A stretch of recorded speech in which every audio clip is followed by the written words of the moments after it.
Durante la settimana santa, esattamente il venerdì santo, avvengono due processioni molto importanti. Una nel versante di Barcellona, l'altra nel versante di Pozzo di Gotto, che sono proprio fisicamente suddivise da un torrente, il cosiddetto torrente Longano.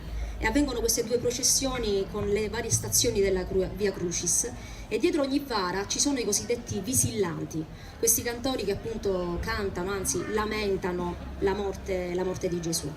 E noi vi faremo sentire ovviamente un estratto che arriva dal versante di Pozzo di Gotto, chiamato appunto Uvinni Risanto, e parla praticamente della Madonna che esce di casa, cerca Gesù, cerca il figlio, e per strada incontra San Giovanni, il quale gli dice: vai a casa di Ponzio Pilato perché lo troverai là, incatenato dai giudei.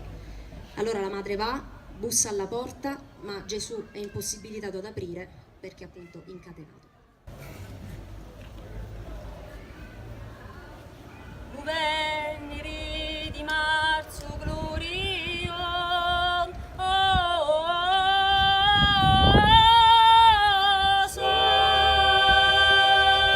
la Magi Santa si mise in cammino.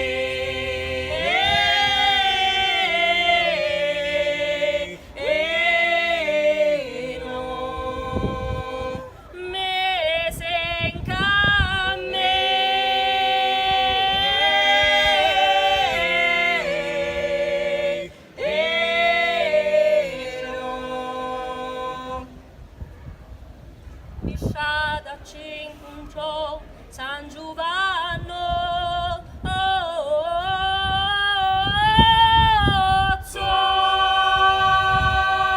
ci disse Magi oh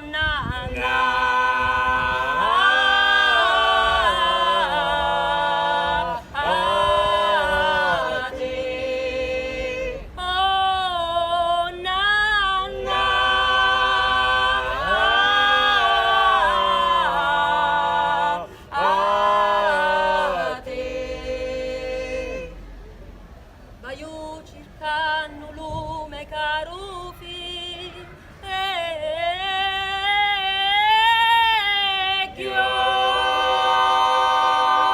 chi l'hai perso e non l'hai trovato,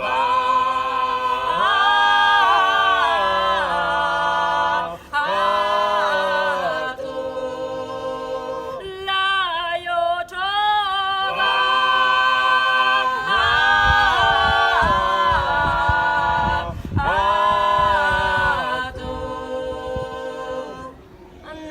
annati a casa di